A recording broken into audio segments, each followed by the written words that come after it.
Welcome, everybody. Walter and I wanted to get on and give a quick update on our visions of the future.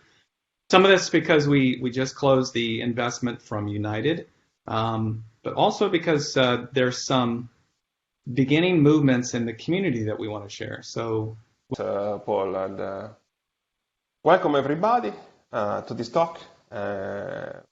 I believe that today we are talking about something that is going to happen very soon. It's something real, concrete, not only vision, which is part of our job, daily job, giving a vision of what we are going to build for the future. But this is something that is happening right now, and what is going on is the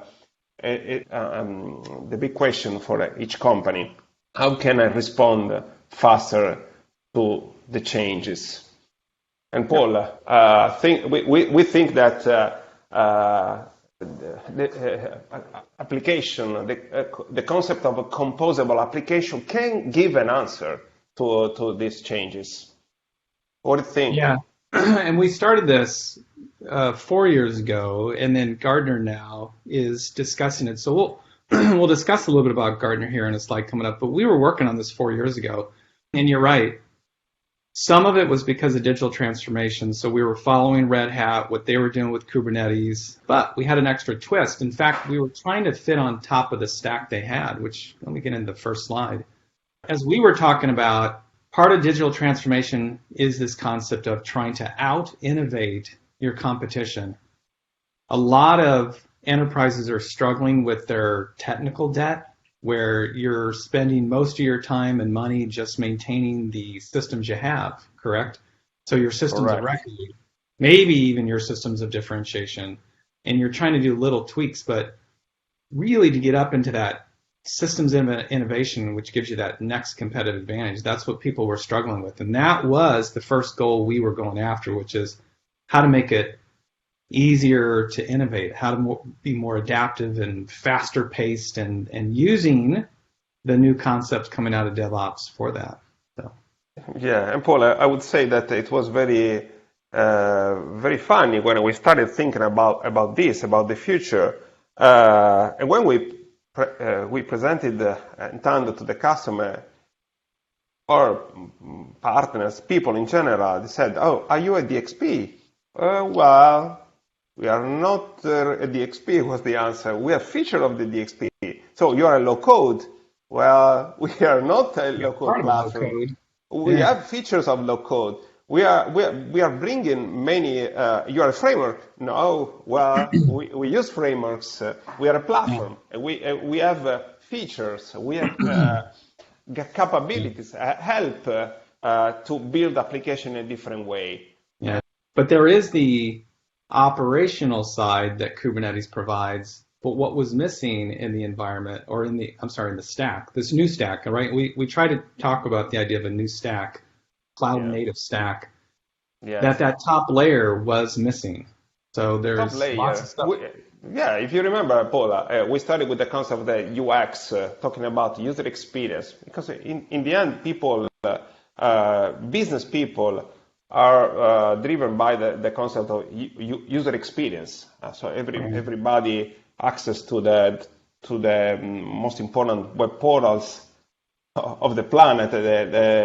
Everything is very easy today. If you want to receive notification, if you want to change your policies, access policies, whatever, you don't need to make any training. You need to go there, log in, register, and then you start using many features. So that everything has changed, and the user experience is was for us one important point.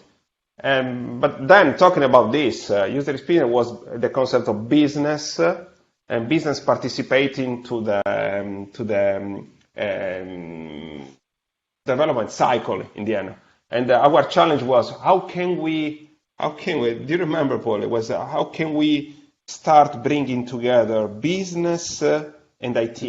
There was the DevOps movement that started answering the question how we can bring together developers and operation. How can they work together and be much more effective? So the DevOps methodology, the DevOps world started. That did relate into actually, what were portals, right? And we talked a lot about what was good in portals, what was bad. If you go back to when Java or J2EE came out, which became Java EE, but when J2EE came out, there was a stack. It was an app server, your data layer, your app server layer, your authentication layer, maybe your messaging layer, integration layer, and then, of course, your portal layer.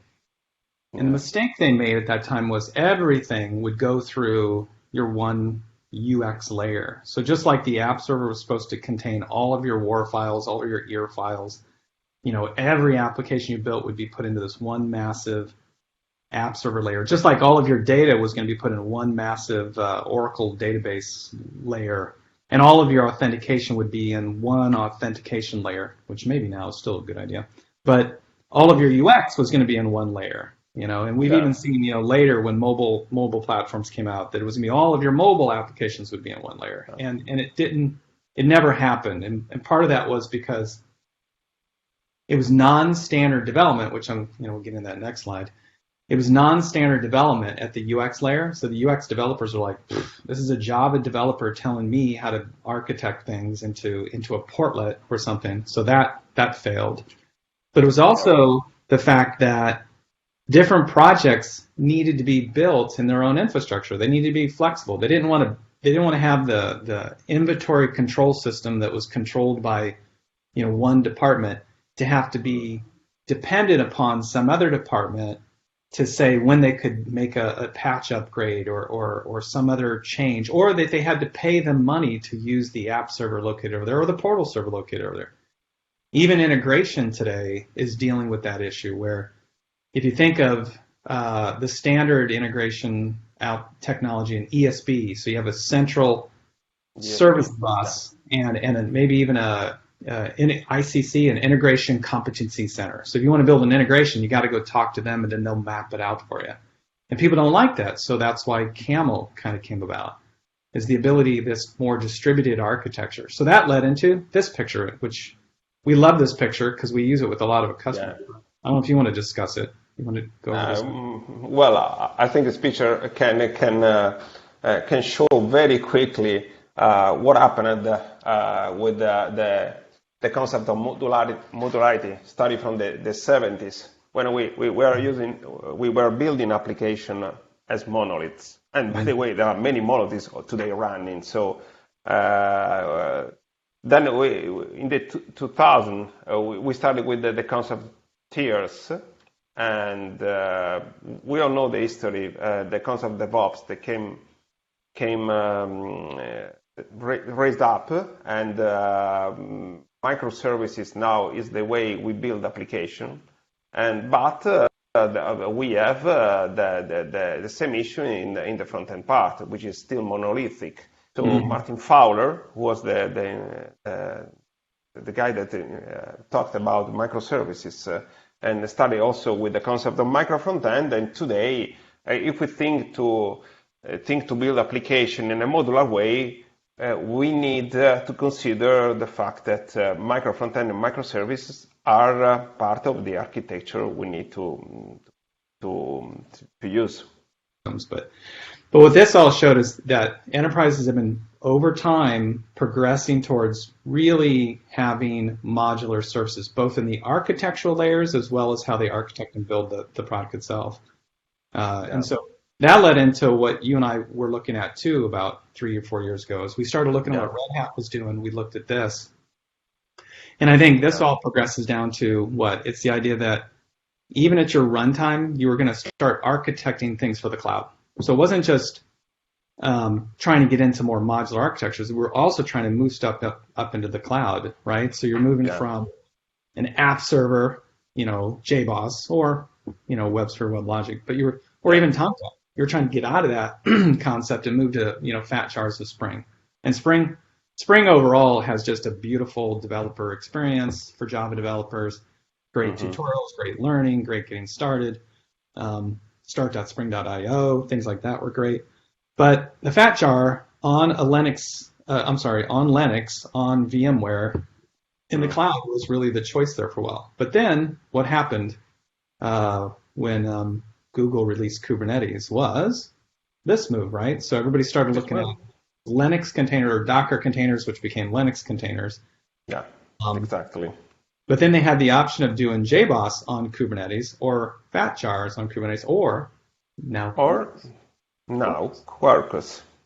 Exactly. And serverless is the key word we're going to also to bring in our platform.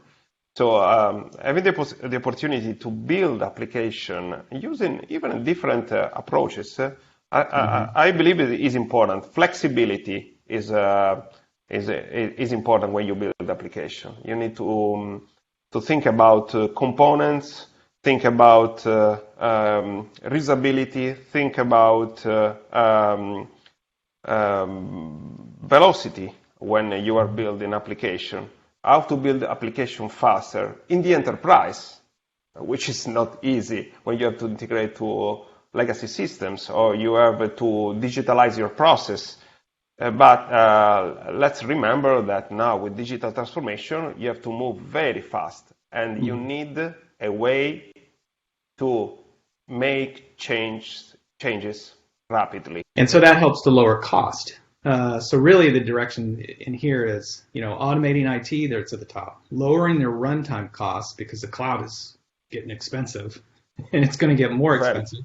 Exactly. Now maybe it's not more expensive than the on-prem, maybe, but just overall, what we're hearing from companies is the cost of running in the cloud is it's becoming a burden, particularly because now with the cloud, they can build more and so they're expanding faster, so the costs are getting high.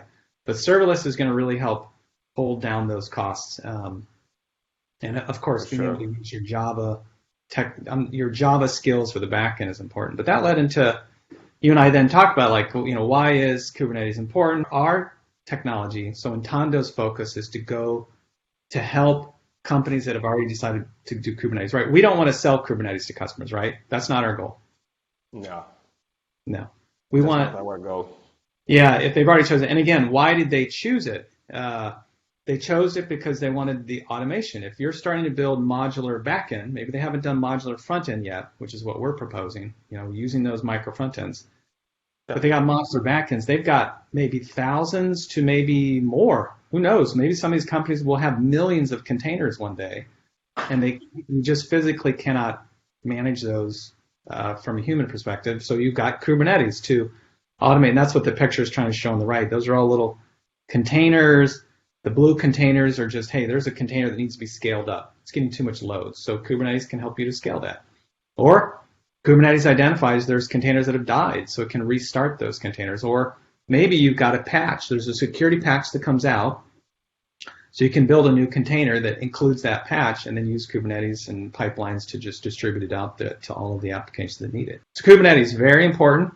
We're not trying to sell any customer Kubernetes or DevOps. We want to look for customers that have already made that choice and understand it. But our specialty is the development layer on top of Kubernetes. So all of the operations, you get that from VMware, you get that from Google, you get that from Red Hat OpenShift. In fact, Paul, I would say that the real challenge is how to build enterprise application on top of Kubernetes. So real cloud native application on top of Kubernetes. Now everyone has been focused till now on the DevOps part of the story. But since the beginning, Paul, we started thinking about what about business, what about design. So my experience was running first project was business typically start talking with the UX people. And UX guys are very close to the business because the manager loves to see wireframes. Mm-hmm. So typically what happens, there are these wireframes of your project. Everything seems to be very cool. It's approved, and then everything goes to the developer team. But as you know, we have seen many projects where things change because if you have a wireframe and then you have to implement it, for sure there will be changes, but there are also changes in needs when you start using application. So navigating a wireframe is not like navigating a real life application. That's true. So Yeah. that's a big point. So we started since the beginning thinking about what can we do to create a bridge between the DevOps world and the business world. So a bridge between business and the IT. And the concept of building modular application using micro front-end and microservice architecture this is an answer. And we come up with the idea of creating the new Entando platform based on the concept of reusability of components, creating this component catalog that brings all together business, UX people, who are designing, developers, and operation. And I think that's what you were coming up with, and one of the main drivers for us was how do we break down that bridge and keep design into that continual loop, right? Yeah, making something agile. When I saw this project run in this way, it seems to come back to the waterfall approach. When business now talk to the UX guy, and then in a waterfall way, they give all the needs, the requirements to the development team that start working, maybe using agile methodologies, but in the end, is not a well-integrated way to build application. So that's the idea of the methodology.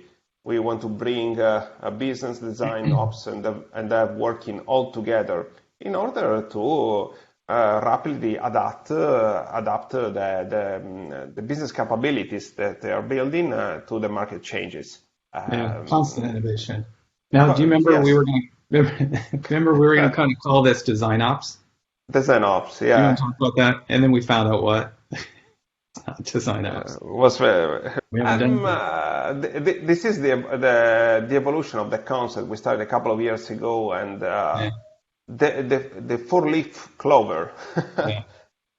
But the next we saw in the industry was that people are trying to accelerate app dev, and this has been around a while, but there's something new happening we can talk about. But people were like, hey, why am I building my own on-premise application if I can just buy that software as a service?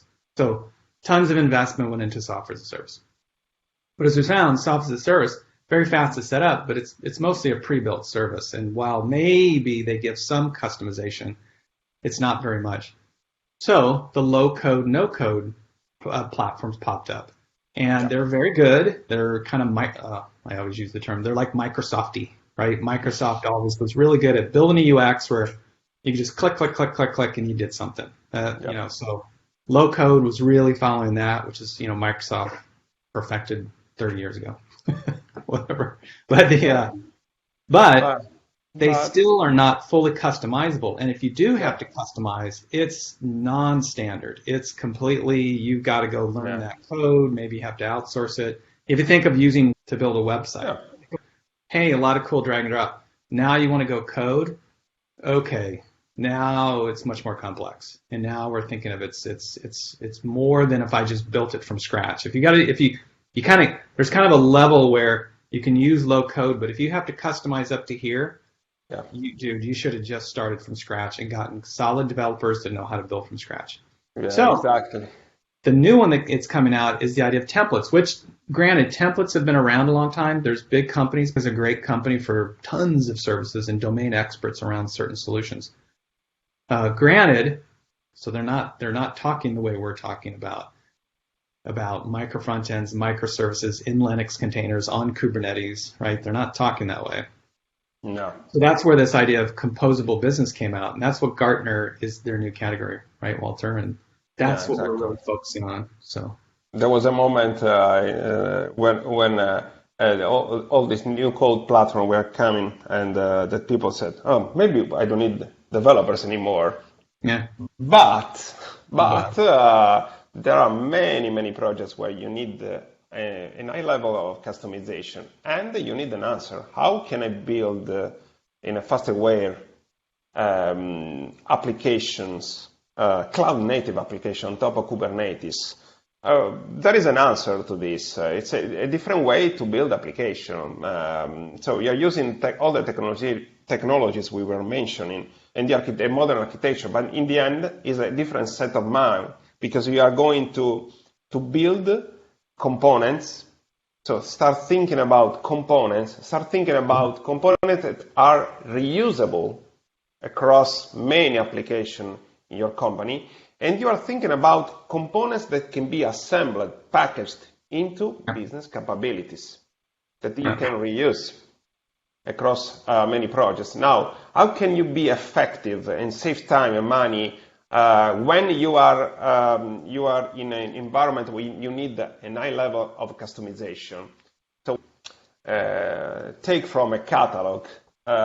In this case, you are using low-code features to make the composition of the web page with the login screen, with the specific content. Yeah, let's show that. I think we can show that, right?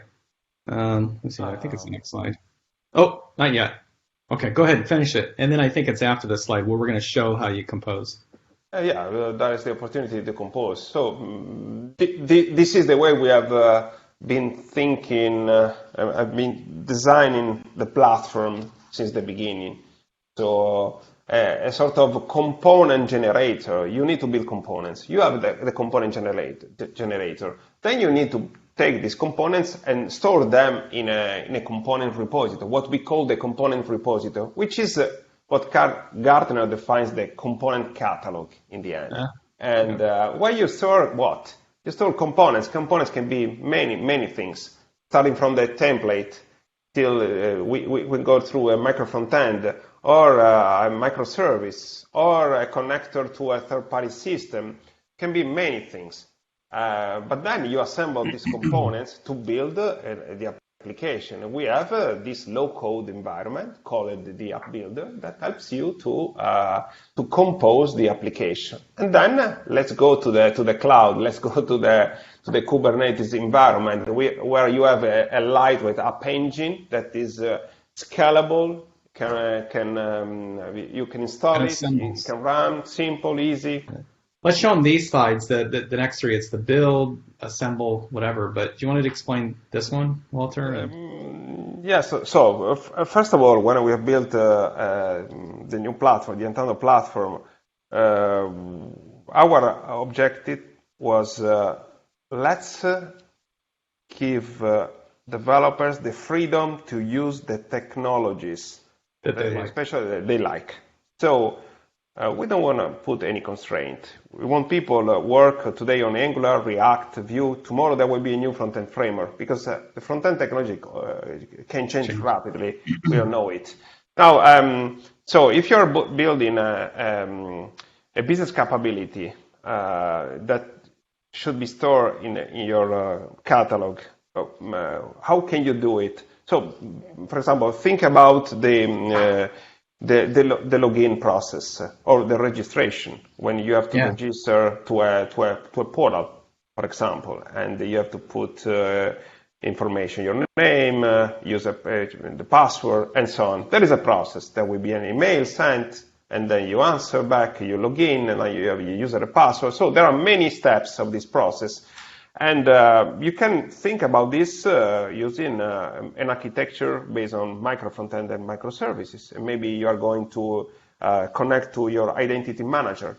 Now, all these steps, all these components that you're building to achieve the goal of building the login, the registration process, all of these are a business capability. Now, what do you need? You need a way to assemble all these components, package them, and put in a catalog. And this is what we built. We built the bundler, which is a tool to assemble all these components, create a package, which is called the package business capabilities, and store it in a repository, which is a component catalog in the end. The catalog, the Kubernetes layer, right? Exactly. That's the point. So that way because we've heard front-end developers, not only do they not care about Kubernetes, they do not want to care about Kubernetes. Yeah. They absolutely do not. So this allows them to be removed from that. And even the backend developers, so we can bring in the layer for Kubernetes to simplify, but we can remove a lot of that for them, the complexity of Kubernetes, and let them build front-end, back-end code. And part of your idea, too, about the bundle is that it's additional capabilities. So we thought originally, like, hey, should we have the Entando platform support the idea of a plugin? So you could plug in an AI engine, plug in a workflow engine, plug in a whatever engine. But what came out of this was that when you build these packaged business capabilities, these bundles, you bundle in whatever technology you want with it. If you want to bundle in TIBCO, you want to bundle in, a Kafka layer for some reason, it's part of the bundle. And so you don't have to learn Entando or some Entando API for it of how to build the API layer into the base platform. You just build your bundles the way you want, and then we assemble it all together and help it to be shared in a repository. Yeah, this is a typical sample. It can be a web page. Now, these are all the components that you can store in the component catalog, in the Entando component repository. Starting from micro front ends, widgets that show content. They're not JSR 168 or JSR 186. We don't want to. We're not going to use any portlet. Build it the way you want to build it. Yep. And they're also not iframes. It's not iframes. This is what we all had envisioned from a software technology position for the last 20 years, was to get to where you could use your technologies, and then ultimately you're just using Entando to assemble that final HTML page that gets sent back to the end user. So that gets into this, which is, we think, is probably one of the most important things of the modular architecture, right? Yeah. So the fact that, as I was describing since the beginning, one of the things that happened every time is the need of a change. So first is the building the application, but then you go online and you need to make changes continuously. It's very rapidly. Yeah. Immediately. Business, I want to change this. Oh, can you change this? That's the pain point for the developers, for the operation, and there is you need to change the way you manage the changes. Now, there are many things to say on this topic, starting from the DevOps methodology, changes in the organization and the way you build software. But for sure, another important part of the story is the fact that you need to use a platform that helps you to reduce the cost of changes. Now, you can build application using framework, using your own, building everything from scratch, using Angular, React, without using any platform. But when you have many applications, you have to build many applications, and you need to make changes. You are a huge organization. You need a platform. Why? Because you need standardization. You need a common path for developers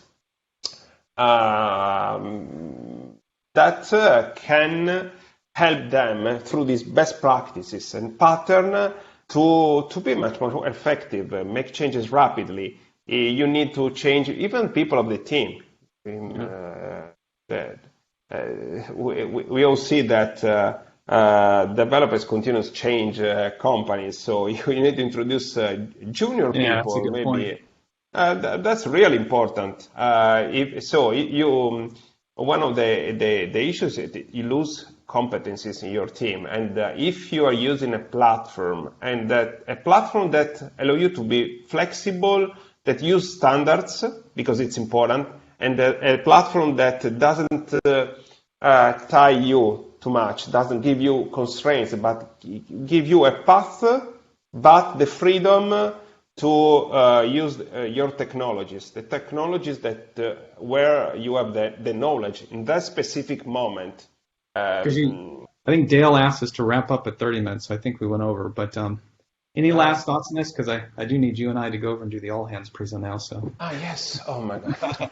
This is like a show how a web application in the end can can be modularized into components. So many components can be content templates, can be the page template, so the UX, but also the login screen, but also look at the dashboard on the right side. There are different boxes that are micro frontends that interact with other micro frontends, but then you can take all of this, assemble into components, bundles, and store them in the component catalog, the Entando component repository, and then reuse them across all the application. So the application 1, 2, and 3 that you can see in the picture. That's the key point, is the story of reusability of components through application. Anyway, I think we should leave it there. We should probably do this monthly or quarterly for a little bit, because we do have a bunch of, I think, information to get out to everybody. Maybe we said too much. Too many things all together. Yeah, maybe we'll break them down next time. But see, can be. We can go much more in depth. All right. So thank you everybody for listening. We'll do more of these. If we post this somewhere, there's comments. Give us comments, and we'll get you more information. But all right, guys. Thank you, everybody. Hi. Thanks, Walter. Thank you, everybody.